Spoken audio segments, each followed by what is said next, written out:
Bonjour tout le monde, bienvenue à l'église Saint-Jean, que vous soyez ici en présentiel ou à la maison en ligne. Nous sommes honorés de votre présence. Comme d'habitude, on va juste prendre quelques instants de recueillement avant qu'on commence. Donc, on a un verset qu'on projette et après, on va continuer avec nos activités de l'Avent. Prenons juste un instant de recueillement.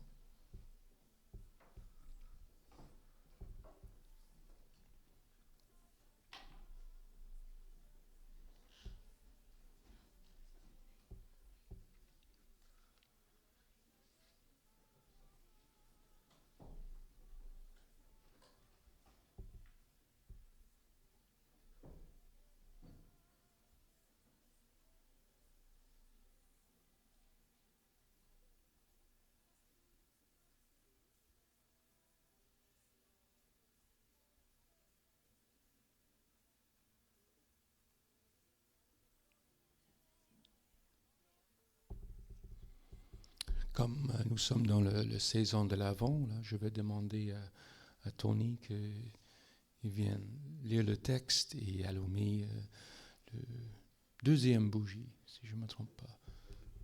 Les deux bougies, oui. Oui, ici.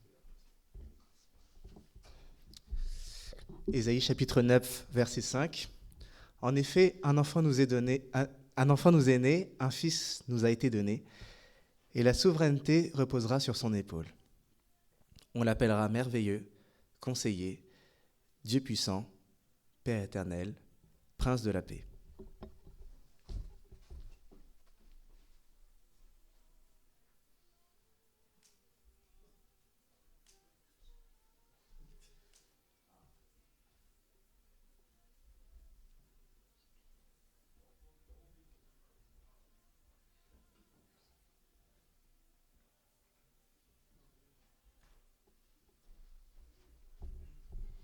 Et voilà. Donc, je vais vous demander de vous lever pour la convocation qui vient de deux psaumes. D'abord le psaume 84. Seigneur des univers, comme j'aime ta maison, je meurs d'impatience en attendant d'entrer dans les cours de ton temple. Tout mon être crie sa joie au Dieu vivant. Ensemble. Pour toujours, merci au Dieu glorieux, que la terre soit remplie de sa présence glorieuse. Amen. Oui, qu'il en soit bien ainsi. Chantons.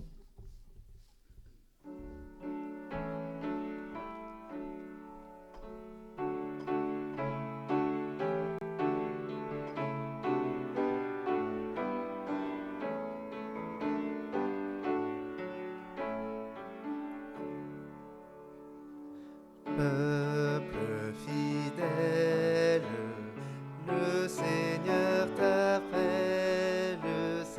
faite sur terre, le Christ est né.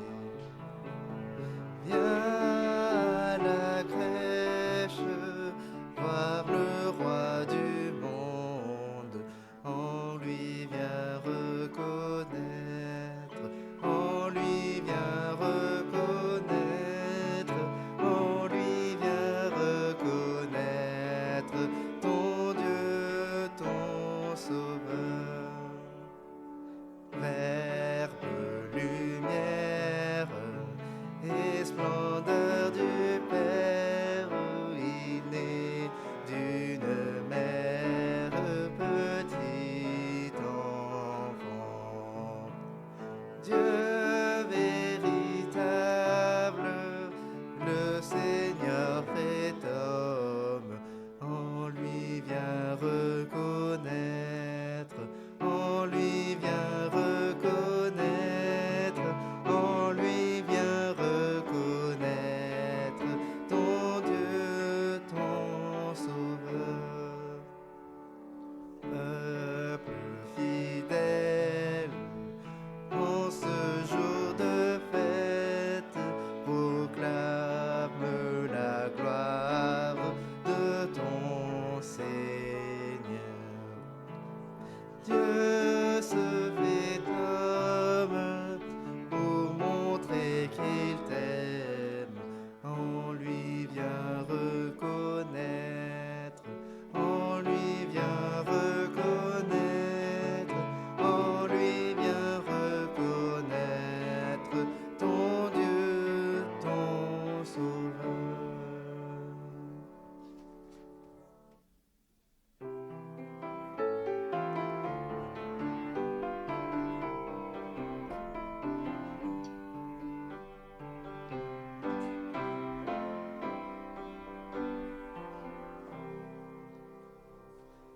Les anges dans nos campagnes ont entonné l'hymne des cieux, et l'écho de nos montagnes redit ce chant mélodieux.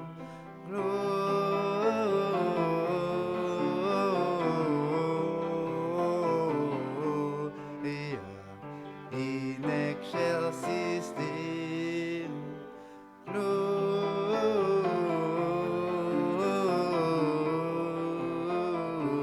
Gloria in excelsis Deo. Berger, pour qui cette fête, quel est l'objet de tous ces chants? Quel vainqueur, quelle conquête mérite ces cœurs triomphants?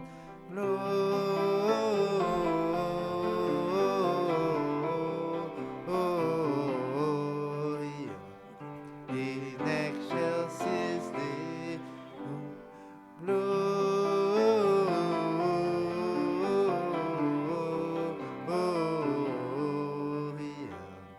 in excelsis Deo. Ils annoncent la naissance du libérateur d'Israël, et plein de reconnaissance, chantant ce jour solennel. Gloria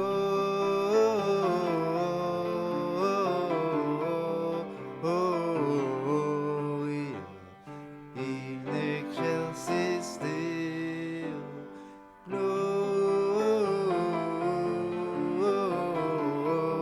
Gloria in excelsis Deo.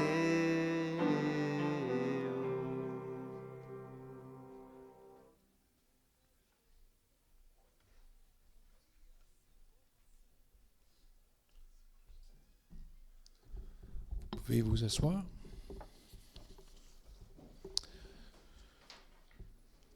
Aujourd'hui, notre confession de prêcher prend comme texte le commandement qu'on a pour respecter son père et sa mère.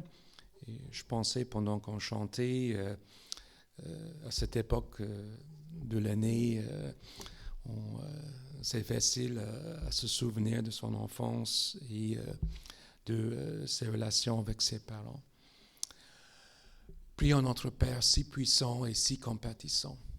Notre Père, tu nous dis dans la Bible, respecte ton père et ta mère afin de jouir d'une longue vie dans le pays que moi, le Seigneur de ton Dieu, je te donne. Ensemble, notre Père, nous te confessons humblement et ouvertement que nous ne rendons pas toujours à notre Père et à notre Mère honneur, amour et fidélité. Au contraire, il nous arrive de les oublier, de les négliger et de ne pas les aimer en cherchant à faire pour eux ce que nous aimerons qu'ils fassent pour nous. De plus, il nous arrive d'avoir cette même attitude sur la place publique en n'honorant pas les autorités placées au-dessus de nous. Nous avons été impatients devant le défaut parce que nous oublions que tu veux nous conduire par le main. Par ton Fils Jésus-Christ, nous te demandons ton pardon. Prenons quelques instants pour les prières personnelles de repentance.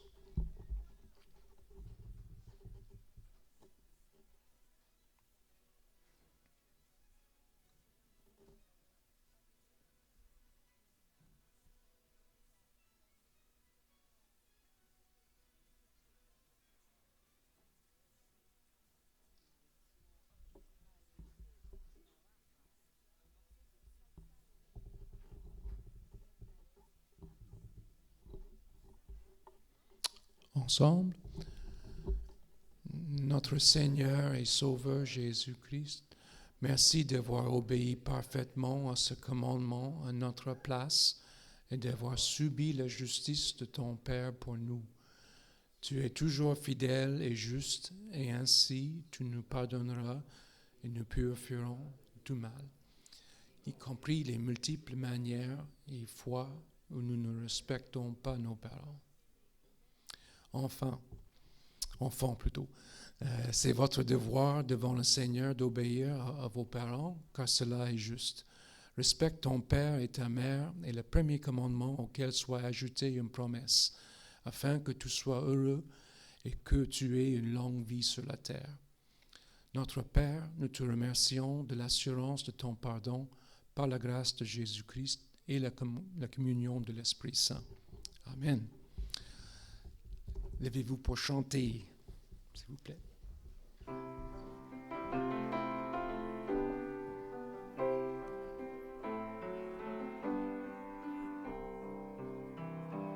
Nouvelle agréable, un sauveur enfant nous est né.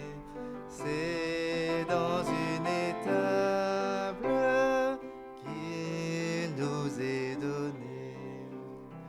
Dans cette nuit, le Christ est né. C'est pour nous qu'il s'est incarné.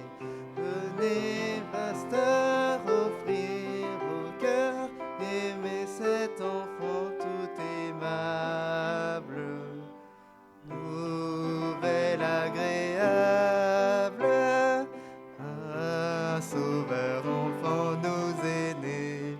C'est dans une étable qu'il nous est donné. Satan retenait dans les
vous asseoir.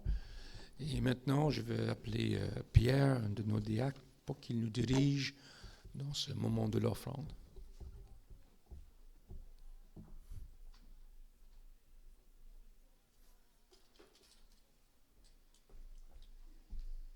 Bon matin. Alors, aujourd'hui, comme nous l'avons annoncé plusieurs dimanches, nous avons une offrande, une collecte qui va être pour la mission Bon Accueil. C'est une des missions que nous avons à notre Église. On a fait une, je crois, peut-être au printemps. Ça fait quelque temps. Mais c'est une période où il y a beaucoup de besoins, et surtout avec les conditions plus froides. La mission Bon Accueil aide beaucoup les gens qui sont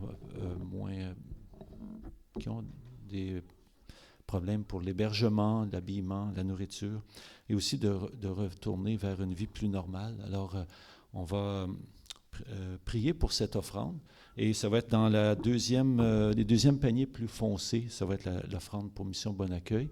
Vous pouvez aussi le faire en ligne avec le lien qui est à l'écran, et allez voir aussi le lien de Mission Bon Accueil pour en savoir plus si vous le désirez. Alors, prions. Notre Père, en cette période où nous nous préparons pour des rencontres, pour nous réjouir en famille, pour se retrouver, beaucoup n'ont pas l'essentiel pour même leurs besoins de base. Et nous voulons que tu puisses nous aider à, Seigneur, être généreux par des gestes, par aussi des actions concrètes, en plus de nos prières. Et on veut te prier de nous donner un cœur généreux ce matin, et reconnaissant surtout. Et en sachant que toi-même, Seigneur, tu as vécu sur cette terre sans avoir un toit, comme un endroit fixe. Et cela devrait nous amener à être très humbles devant ceux qui sont plus vulnérables, en sachant que le trésor, la richesse, la prospérité nous vient à travers ton sacrifice pour ce temps sur cette terre, mais surtout pour l'éternité. C'est en ton nom, Seigneur, que nous te prions. Amen.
Alors, merci Pierre. Ça va être le moment pour les enfants de descendre à l'école du dimanche. Et je rappelle encore une fois qu'aujourd'hui, si vous avez des sous, on collecte, c'est le premier dimanche du mois, donc on passe à la collecte pour nos enfants qu'on parraine en guidée. Alors, les enfants peuvent s'avancer en avant.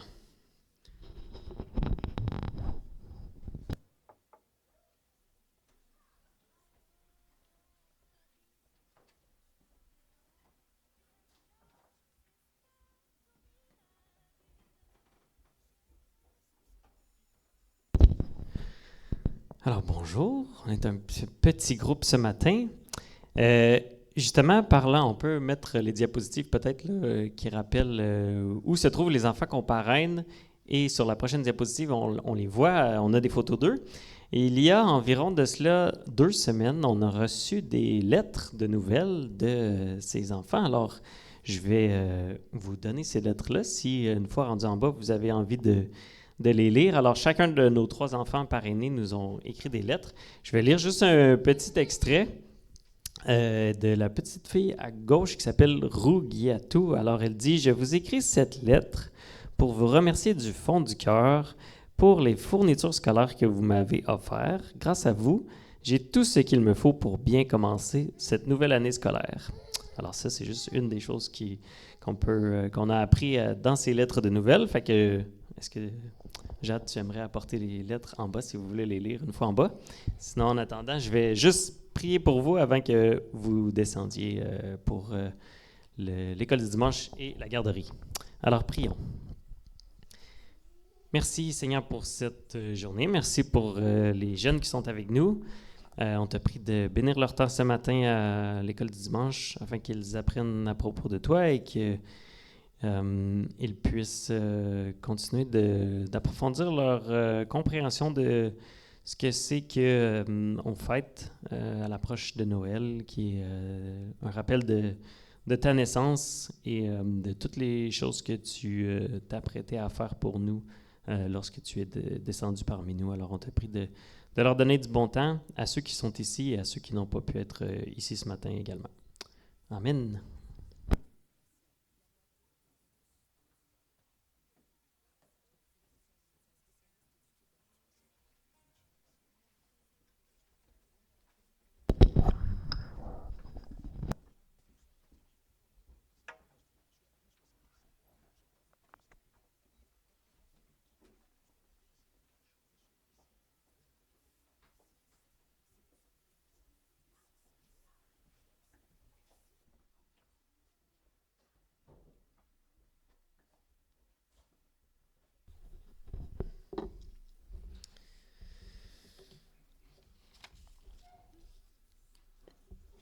Alors, nous allons passer à un temps de prière en assemblée. Je fais la remarque que cette semaine, comme nous faisons de temps en temps, je pense que c'est le premier du mois qu'on le fait. Donc, je vais prier pour les requêtes de prière et puis à la fin, nous allons terminer le temps de prière ensemble en récitant le Notre Père qui affichera à l'écran lorsque j'aurai terminé de prier. Autrement, est-ce que certains d'entre vous aimeraient soumettre des requêtes de prière spécifiques? Oui, Jack.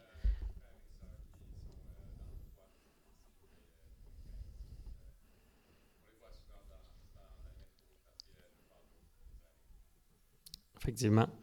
Donc, comme on essayait ce matin de participer à l'œuvre de Mission Bon Accueil, effectivement, ici à Montréal et dans beaucoup d'endroits au Canada où il fait très froid, il y a des gens qui n'ont pas le nécessaire pour être abrités. Et puis, dans des temps de grand froid comme ces temps-ci, ça doit être des situations très pénibles. Alors, on veut prier pour ces gens-là. Oui, Emma. Un de tes amis qui s'appelle? Tijan. Oui, certainement.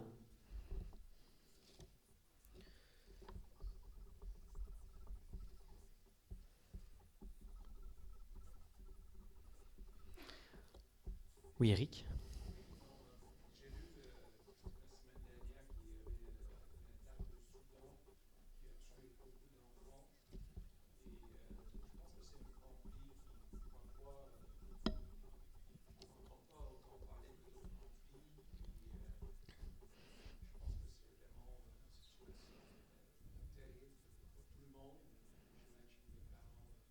Mm-hmm. Effectivement, donc la situation au Soudan, ce que je comprends qui pourrait être une des situations de urgence humanitaire les plus importantes au monde présentement. Donc oui, on veut prier pour les gens qui sont au Soudan et les suites de cette attaque qu'il y a eu. Autre chose? Oui, Jack?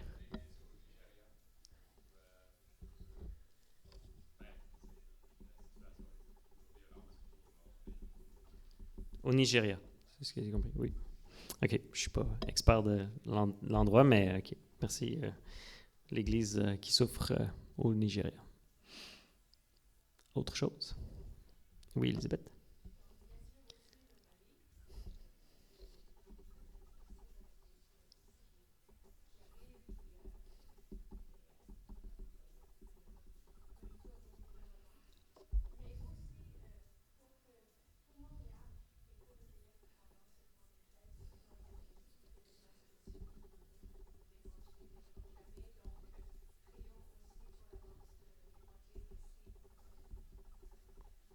Absolument. Merci, Elisabeth. Autre chose? Alors, je vous invite à courber vos têtes et prier.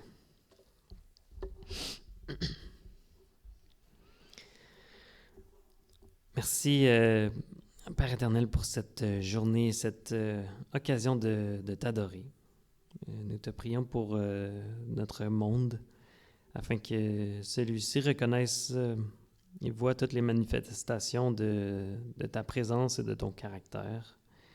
Nous te remettons toutes les situations conflictuelles partout où elles sont vécues, que ce soit à des niveaux très personnels ou à des mouvements de société. Nous prions ce matin pour les situations difficiles que nous connaissons. Nous savons que beaucoup de situations nous sont inconnues, mais ce matin, nous voulons te remettre devant toi la situation au Soudan où la crise humanitaire est très importante et où des attaques assez récentes ont vu des atrocités être perpétuées. Nous te prions, Seigneur, pour les gens qui souffrent. Nous te prions d'être leur soutien à travers ces difficultés et de te révéler, de montrer à tous que chaque situation, qu'elle soit bienheureuse ou souffrante, est utilisée par ta main bienveillante.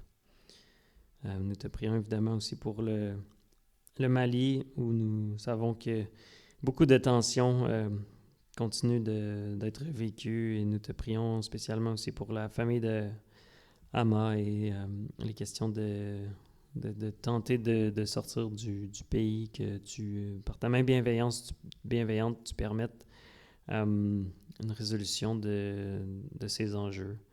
Nous te remettons la situation au Nigeria également, où ton Église est en souffrance, où beaucoup de tensions politiques et religieuses sont vécues par nos frères et sœurs qui sont là-bas. Alors nous sommes reconnaissants que nous puissions vivre dans une région du monde où nous avons passablement de paix, et nous voulons vraiment être en prière envers ces gens et les régions du monde où c'est très difficile. Nous te prions également, Seigneur, pour notre ville, notre province, notre région. Comme nous le mentionnions plus tôt, beaucoup de gens ici à Montréal et un peu partout vivent des situations d'itinérance, et nous savons tous que dans des moments de grand froid comme nous vivons présentement, ces situations d'itinérance sont très difficiles à vivre, et nous te demandons de venir en aide à nos concitoyens, les gens qui sont autour de nous, et nous te demandons de nous venir en aide aussi, afin que nous soyons à l'affût et très alertes à comment nous pouvons aider ces gens, et comment tu nous demandes d'avoir les besoins de nos prochains très près de notre cœur. Seigneur, nous te demandons également de faire fructifier les dons et de faire avancer la mission Bon Accueil, justement, qui essaie de s'attaquer à ces problèmes. Seigneur, nous les remettons entre tes mains. Nous te demandons d'opérer des guérisons et des miracles à travers ces œuvres. Nous te prions, Seigneur, également pour notre assemblée ce matin. Merci de nous réunir, de permettre que nous, justement, dans la paix et dans la quiétude, nous puissions se rassembler et passer du temps pour t'adorer. Nous te prions pour la situation personnelle de tous et chacun. Nous te prions pour Seigneur, nous avons plusieurs requêtes qui reviennent, pour lesquelles nous voulons continuer de remettre les choses devant toi. Notre recherche de pasteur, notre formation des leaders, notre formation de disciples, de membres. Merci, Seigneur, de mettre toutes ces activités dans nos vies. Merci aussi de t'occuper de nos vies personnellement. Chacun d'entre nous, nous te remettons ce matin un ami de Amati Jan qui vit une situation pour laquelle il a besoin de toi et de ta grâce et de te connaître et d'être réuni à toi afin que toutes choses que tu permets, que ce soit des choses joyeuses ou des choses difficiles, prennent un sens dans ta gloire et prennent un sens dans chacune de nos vies afin que nous soyons soumis à ta volonté et que nous participions à cette gloire. Seigneur, nous voulons tous ensemble terminer cette communion de prière ce matin en ta présence, en priant cette prière que tu nous as enseignée lorsque tu étais sur terre. Notre Père qui es aux cieux, que ton nom soit sanctifié, que ton règne vienne, que ta volonté soit faite sur la terre comme au ciel. Donne-nous aujourd'hui notre pain de ce jour. Pardonne-nous nos offenses, comme nous pardonnons aussi à ceux qui nous ont offensés. Et ne nous laisse pas céder à la tentation, mais délivre-nous du mal. Car c'est à toi qu'appartient le règne, la puissance et la gloire pour les siècles des siècles. Amen. Nous allons maintenant au temps de la lecture de la parole et la prédication de l'Évangile. Nous avons l'occasion de recevoir Bernard Westerveld ce matin. Merci beaucoup d'avoir fait le chemin. Et je vais inviter Aline pour la lecture biblique juste avant d'inviter Bernard pour l'enseignement.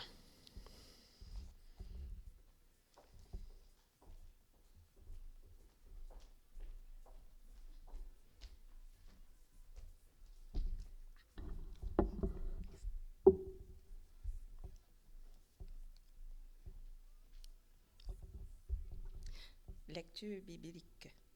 Ancien Testament, Cantique des Cantiques, 1, versets 1 à 4. Le plus beau de tous les chants. Il appartient aux écrits de Salomon. Embrasse-moi, embrasse-moi donc. Ton amour m'enivre plus que le vin, plus que la senteur de l'huile parfumée. Tu es séduisant comme un parfum raffiné. Il n'est pas étonnant que toutes les filles soient amoureuses de toi. Prends-moi par la main, entraîne-moi et courons. Tu es mon roi, conduis-moi dans ta chambre. Rends-nous follement heureux tous les deux. Célébrons ton amour plus enivrant que le vin. Elles ont bien raison, les filles, d'être amoureuses de toi. Nouveau Testament, Colossiens 3, versets 12 à 15. Vous faites partie du peuple de Dieu. Dieu vous a choisi et il vous aime. C'est pourquoi vous devez vous revêtir d'affectueuse bonté, de bienveillance, d'humilité, de douceur et de patience. Supportez-vous les uns les autres, et si l'un de vous a une raison de se plaindre d'un autre, pardonnez-vous réciproquement, tout comme le Seigneur vous a pardonné. Et par-dessus tout, mettez l'amour, ce lien qui vous permettra d'être parfaitement unis. Que la paix du Christ règne dans vos cœurs. C'est en effet à cette paix que Dieu vous a appelés en tant que membres d'un seul corps. Soyez reconnaissants. Amen.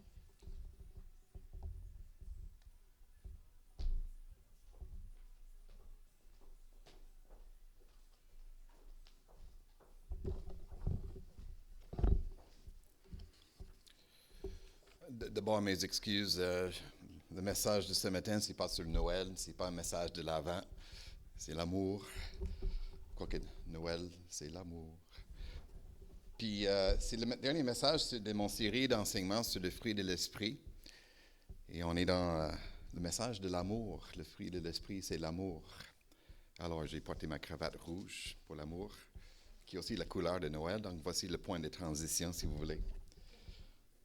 Le peuple de Dieu, plus sérieusement, c'est le fruit de l'esprit. Le premier fruit, c'est l'amour.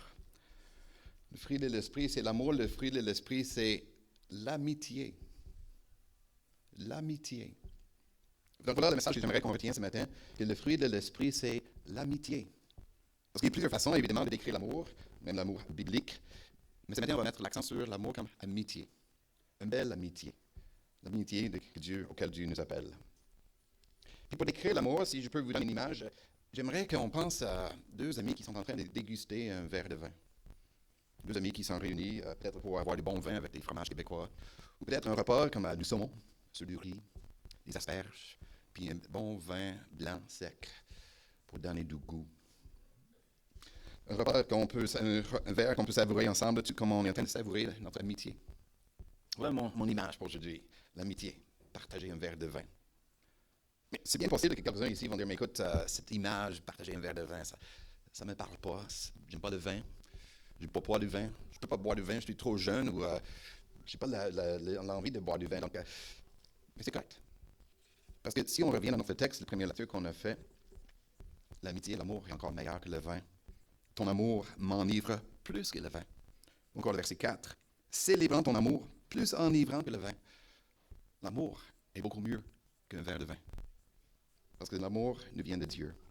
Et c'est l'Esprit qui produit en nous, cet amour, c'est l'Esprit qui produit en nous, entre nous, l'amitié. L'amitié de Dieu. Et comme on a fait les dernières fois, on va explorer un peu plus qu'est-ce que c'est l'amour, surtout c'est l'amour entre amis, l'amitié. Puis ensuite, l'amour de Dieu, l'amour que Dieu a pour nous, Dieu qui nous appelle mes amis. Dieu nous appelle mes amis. Et donc, enfin, comment vivre cet amour entre enfants de Dieu, les amis de Dieu. Donc l'amour comme amitié. Si on prend un pas de recul, si on dit, mais l'amour, c'est quoi? Comment décrire l'amour? Si je vous dis, donnez une image de l'amour. Définissez l'amour. C'est un mot qu'on utilise beaucoup, mais parfois, quand on dit, il faut le décrire, c'est difficile. Il y a beaucoup de façons de décrire l'amour. Il y a beaucoup de chansons qui parlent de l'amour, comme All You Need Is Love, ou Noël, c'est l'amour. Ou beaucoup d'autres, des films qui parlent de l'amour. Peine d'amour, tomber en amour. Même dans les Écritures, il y a beaucoup d'images, beaucoup de descriptions de l'amour. On a lu notre texte en Colossiens, chapitre 3, la vie d'un chrétien. La vie d'une chrétienne, et on lit les vertus, les fruits qu'on devrait porter, le verset 12, la bonté, bienveillance, humilité, douceur, patience, pardon. Ça se dit un peu comme le fruit de l'esprit. Puis ensuite, il dit, le verset 14, et par-dessus tout, mettez l'amour, ce lien qui vous permettra d'être parfaitement unis. Mettez l'amour qui est un lien. Il y a une petite question de traduction ici. Le lien dans l'amour est-ce que c'est un lien entre les chrétiens, comme c'est dit dans cette traduction? L'amour qui est ce lien qui vous permettra d'être parfaitement unis, l'amour qui nous unit les uns aux autres, c'est une possibilité. L'autre, c'est que l'amour est le lien qui met le lien entre toutes les autres vertus. Bonté, bienveillance, humilité, douceur. C'est-à-dire, l'amour, c'est comme le fruit de l'esprit qui rassemble les autres. C'est comme un collier, c'est le fruit de l'esprit, c'est comme un collier. L'amour, c'est comme le fil du collier, sur lequel tous les autres fruits sont accrochés. C'est quelque chose qu'on reconnaît, n'est-ce pas? Parce que, aussi dans les Écritures, l'amour, c'est le premier fruit. L'amour auquel on est appelé. L'amour qui résume la vie chrétienne. Tu aimerais le Seigneur ton Dieu de tout ton cœur, puis tu aimerais ton prochain comme toi-même. L'autre texte, en 1 Corinthiens 10, il y a 3 vertus, la foi, l'espérance et l'amour. La plus grande des 3, c'est l'amour. Tellement important pour nous, l'amour. Donc l'amour, c'est essentiel. C'est ce lien de perfection qui unit toutes les autres vies, qui unit toute la vie chrétienne, qui nous unit, qui nous lie les uns aux autres. Mais comment décrire cet amour? C'est dans les Écritures. Si vous faites des recherches, une étude, vous allez découvrir que dans l'Ancien Testament, en hébreu, il y a 3 mots qu'on utilise pour décrire l'amour. Dans le Nouveau Testament en grec, il y a 3 autres mots qu'on utilise pour décrire l'amour. Chacun est important. Il y a l'amour agapé du Nouveau Testament, l'amour de sacrifice. Dans l'Ancien Testament, on parle beaucoup de l'amour chesed, l'amour fidèle, qui n'a d'autre comme filial, l'amour de la famille, entre amis, racham en hébreu, encore l'amour familial ou entre amis. On peut passer beaucoup de temps à décrire chacun de ces mots, de ces concepts d'amour. Mais là, vous ne m'aimeriez plus, parce que ça va être trop long comme message. Donc, au lieu d'étudier les mots, peut-être on peut donner des illustrations, des images d'amour. Surtout l'amour amitié entre des amis. J'aimerais vous donner l'exemple classique des Écritures de l'amour entre Jonathan et David. On se souvient de David qui est devenu roi d'Israël, mais avant d'être roi, il y avait Saül qui était roi et son fils Jonathan. Et vous savez, j'espère que vous pouvez relire dans 1 Samuel chapitre 18 et suivant, cet amour d'amitié entre Jonathan et David. Il faut y penser un petit peu. David était loin pour devenir le roi. Jonathan est le fils du roi. On a 2 prétendants au trône. Et d'habitude, quand il y a 2 prétendants, c'est quoi? La guerre civile. Mais au lieu de la guerre civile, on a 2 hommes qui sont en amour l'un de l'autre, un amour d'amitié, un amour d'affection l'un pour les autres. Ils sont tous les 2 prêts à dire la vérité l'un à l'autre. Ils sont tous prêts à donner leur vie, défendre la vie de l'un et l'autre. Ils s'embrassent avec des larmes. 2 hommes qui ont un amour profond, sincère, l'un pour l'autre. Voilà l'amour, l'amitié. Une autre illustration, un autre exemple, c'est l'amour de Jésus. Jésus qui nous aime tous, oui, mais dans les Écritures, on lit qu'il avait un amour particulier pour une famille. Marthe, Marie et Lazare. On les rencontre à quelques reprises, Marthe, Marie et Lazare, surtout dans l'Évangile de Jean, chapitre 11. Et c'est intéressant, quand Lazare est tombé malade, on envoie un message à Jésus. C'est lui qui tu aimes est malade. Pas besoin de lui donner le nom. C'est lui qui tu aimes. Il est malade. Puis vous connaissez la suite. Lazare est tombé malade, il est tombé malade, il est décédé, il est enseveli. Puis Jésus arrive auprès du tombeau, puis il pleurait. Le seul moment dans les Écritures où Jésus pleure. Il pleure pour son ami, pour ses amis. Voilà l'amour, l'amitié, tel que la Bible décrit.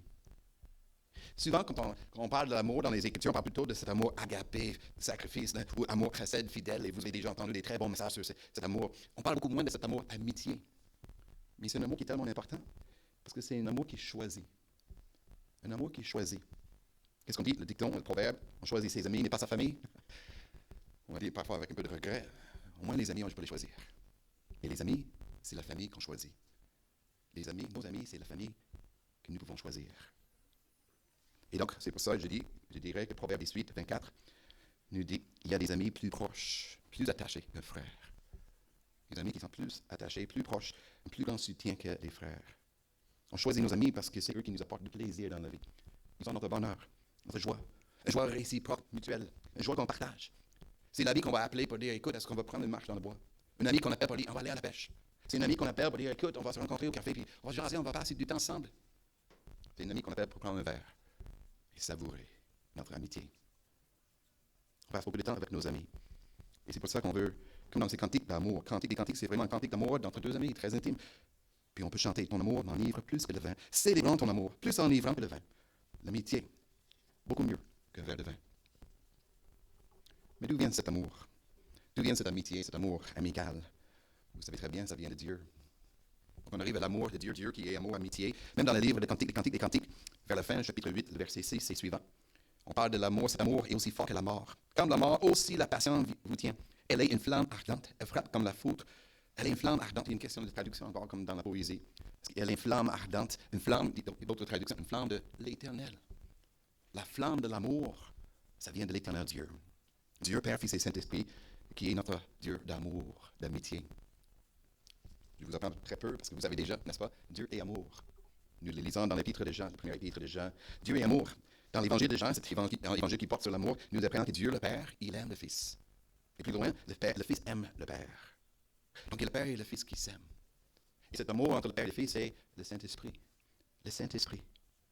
Alors que c'est merveilleux quand Jésus prie dans l'évangile de Jean, chapitre 17, il prie à Dieu son Père qui dit que l'amour dont tu m'as aimé, l'amour que Dieu le Père m'a aimé, que l'amour dont tu m'as aimé soit en eux, en nous, qui croyons le message de Jésus-Christ. Et l'amour dont tu m'as aimé soit en eux et que moi je sois en eux. L'amour entre Dieu le Père et le Fils est en nous. Et voilà l'œuvre du Saint-Esprit, n'est-ce pas? La présence du Saint-Esprit. Il y a un texte que j'aime beaucoup dans l'Épître de Romains. Je l'ai lu il y a quelques années, ça m'a tellement frappé. Romains chapitre 5, verset 5. Romains 5, verset 5. L'amour de Dieu est déversé dans votre cœur. L'amour de Dieu est déversé dans notre cœur par le Saint-Esprit qui nous a été donné. Voilà une belle image. L'amour de Dieu déversé dans notre cœur par le Saint-Esprit. C'est comme une bouteille de vin, un bon bouteille de vin. C'est tellement bon le vin, mais le vin qui reste dans la bouteille, ça ne sert à rien. Mais de verser le vin dans nos verres, puis le goûter. L'amour de Dieu entre le Père et le Fils est déversé dans notre cœur par l'Esprit qui nous habite. Et l'amour de Dieu est en nous, pour que nous puissions aimer Dieu et notre prochain. C'est l'amour de Dieu. L'amour d'abord de Dieu le Père. Dieu, parce qu'il nous aimait, il a donné son Fils. Et on est en Noël. Voilà un petit message de Noël. Dieu le Père nous aime. Il a donné son Fils. Et le Fils, il nous aime. Il a donné sa vie. On se souvient de ces paroles de Jésus dans l'évangile de Jean, encore, chapitre 15. Il n'y a pas de plus grand amour que de donner sa vie pour ses amis. Le Christ a donné sa vie pour qui? Pour ses amis. par amour d'amitié de Christ a donné sa vie. Et c'est la raison pour laquelle nous appelons Jésus l'ami des pécheurs. Jésus est l'ami des pécheurs. Dans l'évangile de Luc, chapitre 5, il y avait le paralytique qui était devant Jésus. Et Jésus lui a dit, mon ami, les péchés sont pardonnés. Jésus pardonne les fautes, les péchés de ses amis. Probablement, c'est la raison pour laquelle nous aimons beaucoup ces chansons. Quel ami fidèle et tendre nous avons en Jésus-Christ. Notre ami fidèle et tendre, Jésus, il donne sa vie pour nous pardonner. C'est ainsi que Dieu, Jésus, nous appelle ses amis. C'est ainsi que Dieu le Père nous appelle ses amis. On connaît Abraham, n'est-ce pas? Abraham qui est le père des croyants. Abraham qui est notre père dans la foi. Comment est-ce que Dieu a appelé Abraham? Mon ami. Abraham, l'ami de Dieu. Ésaïe chapitre 41, verset 8, Dieu dit, mon ami Abraham. Et si nous avons la foi d'Abraham, Dieu le Père nous dit, mon ami. Et mettez votre nom, mon ami. Vous êtes des amis de Dieu le Père. C'est extraordinaire, n'est-ce pas, frères et sœurs? Parce que si on pense à notre propre père, mon père m'aimait beaucoup. Quoi qu'il n'a jamais dit, je t'aime, c'est pas dans ses habitudes, c'est pas de cette génération. Puis mon père n'a jamais dit, mon fils Béran, t'es mon ami. C'est pas dans nos habitudes de parler comme ça. Et de voir notre Dieu et Père qui est tellement extraordinaire, qui dit, je t'aime, et tu es mon ami. Tu es mon ami. Voilà l'amour de Dieu pour nous. Dieu qui est notre ami. Nous qui sommes ses amis. Et puisque Dieu le Père nous aime tellement, et puisqu'il nous aime ainsi comme ses amis, il nous appelle à nous aimer les uns les autres comme nos amis. Nous aimons. C'est extrêmement merveilleux dans l'épître de Jean. 1 Jean chapitre 4, 19. Nous aimons parce que Dieu nous a aimés le premier. Nous aimons les uns les autres, nous prenons les uns les autres comme amis parce que Dieu nous a pris comme son ami le premier. Alors le fruit de l'esprit, c'est l'amitié. On est appelé à être amical.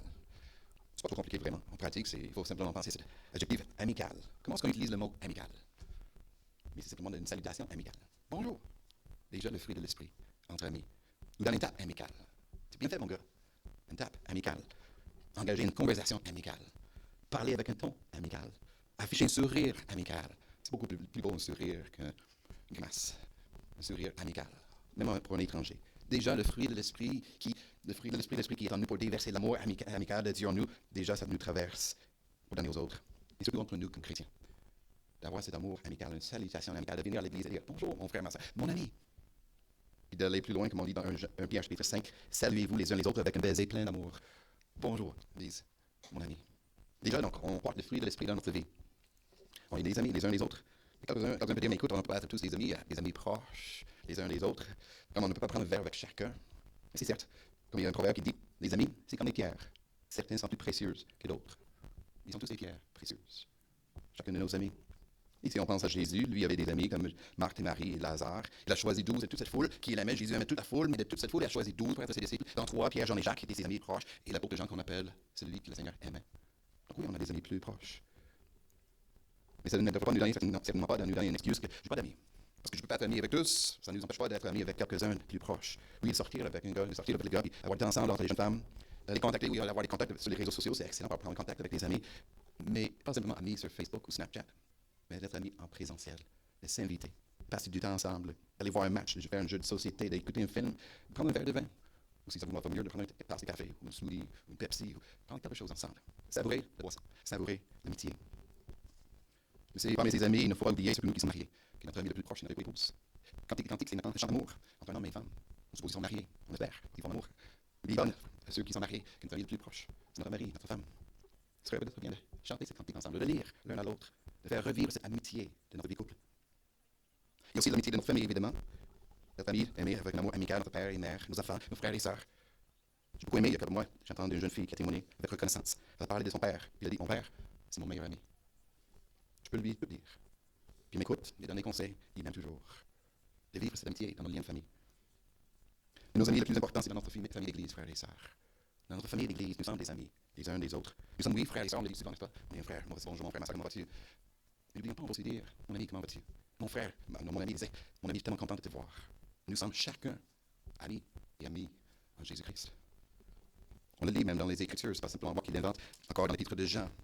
L'épître de Jean, la fin du chapitre, le troisième épître de Jean, verset 15, il dit, des amis te saluent. Salut les amis, chacun en particulier. Salut les amis, pas simplement les frères. Salut les amis les uns les autres. Nous sommes des amis en Jésus-Christ. Et c'est beau de prendre un verre ensemble. Parce qu'avec nos amis, nous nous rassemblons à la table du Seigneur, le repas du Seigneur. Et c'est à la table du Seigneur, nous prenons un verre pour goûter notre amitié en Jésus-Christ. Quel beau témoignage, frères et sœurs, de vivre cette amitié en Église. Surtout dans notre monde, vous savez très bien beaucoup de solitude dans notre monde, n'est-ce pas? Beaucoup de solitude, des gens qui sont seuls, ils sont abandonnés, ils sont négligés. Ils ont brûlé des ponts, ils ont perdu des contacts, des familles qui sont brisées. Ou simplement, on a déménagé, on est loin de notre famille, on est loin de nos amis d'enfance. On se trouve tout seul. On est dans une foule, et on se sent seul. On a beaucoup d'amis sur les réseaux sociaux, mais on est tout seul. Et dans ce monde de solitude, de venir à l'Église et dire, ceci est ma famille, plus que ça, voici mes amis. De vivre cet amour amical entre nous. De dire, bonjour mon ami, je suis tellement content de te voir, comment vas-tu, mon ami? Et nous sommes amis des uns des autres, frères et sœurs. Non, nous sommes amis, mes amis. Parce que le Christ nous appelle, mes amis. Le Père nous appelle, mes amis, vous êtes mes amis. Et l'Esprit déversé dans notre cœur fait surgir en nous le fruit de l'Esprit, le fruit de l'amour et de l'amitié. Et grâce à l'Esprit, nous pouvons nous appeler les uns les autres, mes amis. Amen. Prions. Oh, notre Père, notre cher ami, c'est tellement précieux de savoir à quel point tu nous aimes. Les amis que nous choisissons, Seigneur, c'est toi qui nous as choisis.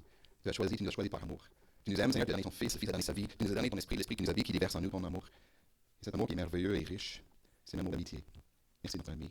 Dieu notre Père, notre ami, le Seigneur Jésus, ami de pécheurs comme nous, qui nous pardonne. Et le Saint-Esprit, notre ami en nous, toujours avec nous. Seigneur, rappelons-nous chaque jour, et surtout les dimanches dans cette assemblée, que nous sommes oui, frères et sœurs en Jésus-Christ. Nous sommes aussi des amis en Jésus-Christ. Et Dieu notre Père, notre ami, nous prions que cet amour, cette amitié, que ça puisse déborder, Seigneur, de nos verres, de vin, de nos verres, de nos cœurs, de notre assemblée. Que cet amour puisse déborder et aller vers le monde. Que d'autres puissent connaître ton amour, ton amitié, grâce à nous, les amis précieux. Amen.